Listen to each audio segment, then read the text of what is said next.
Be inspired, supported, and empowered. This is the Global Healthy Living Foundation podcast network.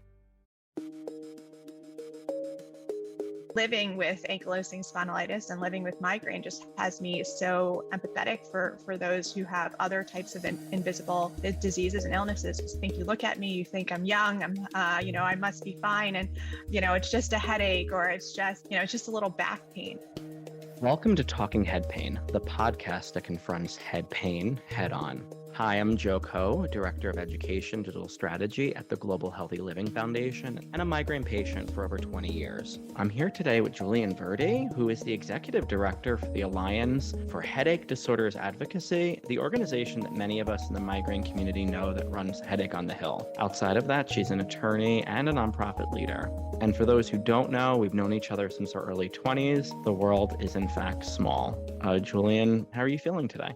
I'm doing okay, Joe. Thanks for asking. I hope you're feeling well as well. I am. I'm a little tired, but that's life. So you live with migraine. How do you explain your worst migraine attack? What was that like for you? I do experience migraine, and I would say my worst migraine attack probably happened in the middle of the pandemic. I remember being home with my 3 kids at the time and just feeling it starting and I hadn't had migraine medication at that point. I have had migraine attacks throughout my life, had been treated throughout my life, but I was in this period of time, especially during the pandemic, where I think so many of us were, where our healthcare just was neglected. And so I didn't have rescue medication. I felt it coming, and there was nothing I could really do besides take ibuprofen, and it didn't do anything. And I ended up on my bathroom floor because the cold tile was the only thing that felt good. And I was vomiting and experiencing just such severe pain that I was, contemplating going to the hospital. But again, it was during the pandemic. I was scared to do that as well. And I just remember finally, my husband having to literally carry me off the bathroom floor, get me into bed, and tying one of his neckties around my head because the counter pressure on my temples was like the only thing that was giving me at least a tiny bit of relief, and just sobbing for hours and hours until I finally could fall asleep and sleep the rest of it off. I mean, it was horrendous. Sounds like it. And you're not the first person, unfortunately, that has said on this show being on the cold floor in a bathroom. Actually, I think someone else talked about being in a airport bathroom, and we do what we need to do during those horrible attacks. I can totally relate. Put my head in the freezer before. I've tried that. I don't advise it for people. You also, Julienne, live with ankylosing spondylitis, which is a disease that a lot of people probably don't know about. It's an inflammatory condition. What did you learn living with both chronic diseases, and how has that changed the way you view chronic disease? Absolutely. So, my experiences with ankylosing spondylitis and migraine are just so intertwined for me. My first migraine attack probably happened when I was being diagnosed for ankylosing spondylitis. So, ankylosing spondylitis, like you said, is a chronic inflammatory disease. I have, lots of pain and inflammation in my sacroiliac joints, my spine, as well as other joints. And so when my inflammation is high in my body, it can absolutely trigger a migraine attack. And so, more often than not, I experience both types of pain at the same time. It has been a challenge. It's something that, it impacts everything that I do. There'll be days where it's hard to get out of bed physically, and I need to, and that stress of the physical pain can trigger a migraine attack as well. So they're just so intertwined in my life, and it's definitely a challenge, but it's something that living with ankylosing spondylitis and living with migraine just has me so empathetic for those who have other types of invisible diseases and illnesses. Because I think you look at me, you think I'm young, I must be fine. And, it's just a headache, or it's just a little back pain. And people really downplay that, I think, especially when you supposedly look healthy.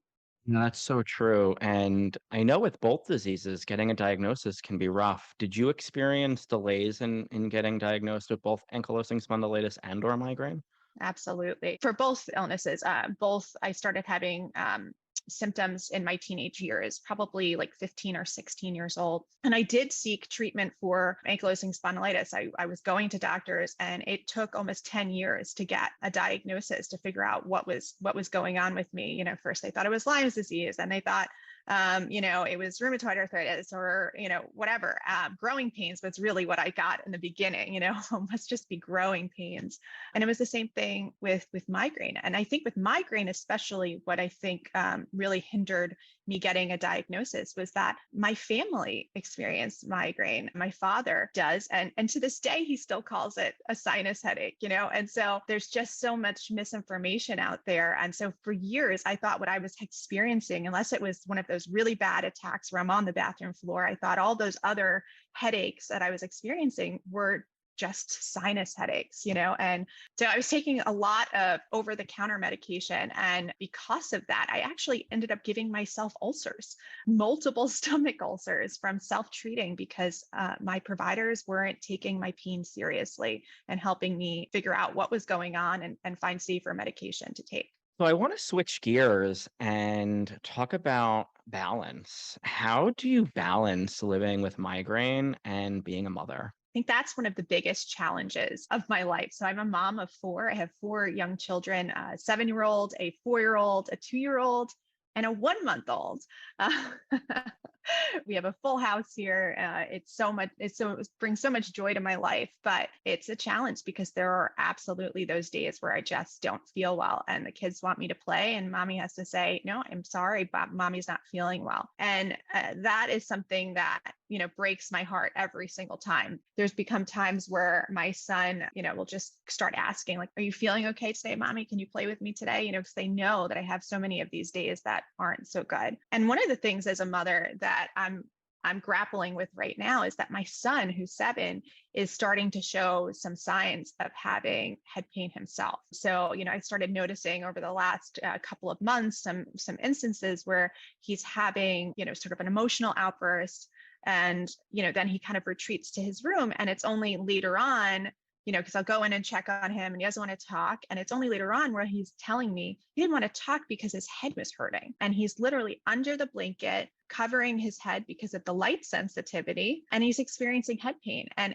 what a heartbreaking thing to watch as a mother, to know that I know what that pain is like, and now seeing my kid going through that same thing. But I think that the one thing about that is what a motivator, because now I feel like I have to go mama bear on, migraine and headache policy, because it's not just me impacted. Now it's my kid. Love that. And I got pumped up at the end. What you were just saying, like, let's do it. Let's go. So we know each other from New York politics back in the day. What did you learn working and volunteering in Staten Island that you apply to your current work? Yeah, so Staten Island is an interesting place. New York politics is a very interesting place.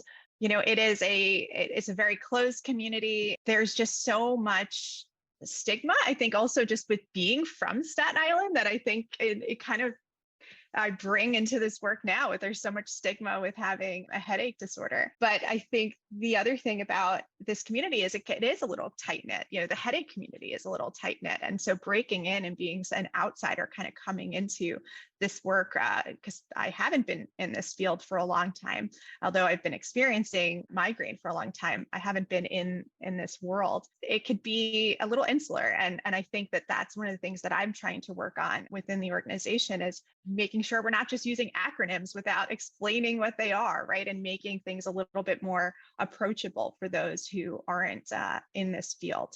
We have a joke at GHLF that we don't use acronyms at GHLF. Which is Global Healthy Living Foundation. And that's the joke. In talking about your work, Julienne, what are you most proud of as an organization? And what are some continual struggles and fights that we're looking at as the years go on? It's a great question. We've accomplished some real wins over the years, such as the establishment and expansion of headache disorders centers of excellence within the Veterans Administration, the VA hospitals.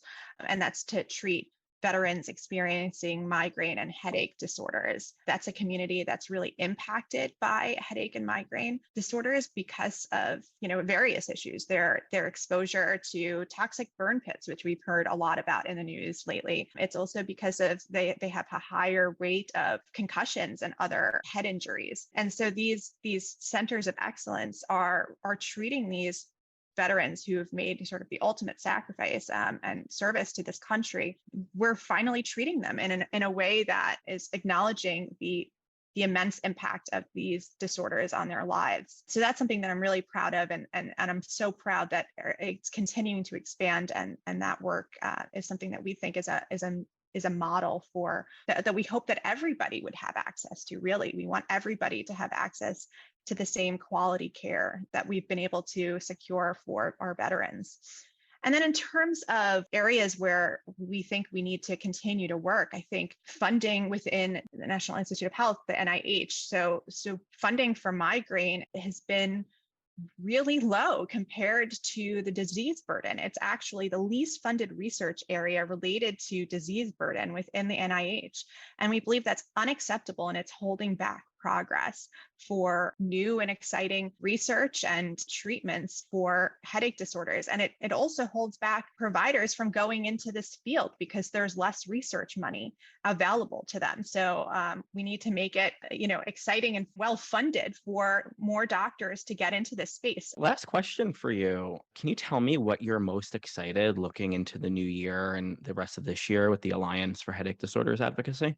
Absolutely. So, the Alliance for Headache Disorders Advocacy, we are a 15-year-old organization and have done so much work in that 15 years. We've experienced some real growth, I think, over the last year. There's been some rapid change and growth, and I really see that continuing in the future. I'm really trying to come in with kind of fresh ideas and think about how do we move this work forward? How do we do really targeted outreach and bring people in from underserved and underrepresented communities? And we really thank GHLF for being a partner in that work and helping us to better do outreach to the BIPOC community and LGBTQ communities, because I think it's so important. I think what excites me about this work is that I really believe that the best spokespersons for making change are those who are impacted by the work. So those who actually experience headache disorders. And that's what's so great about our work. We bring together patients,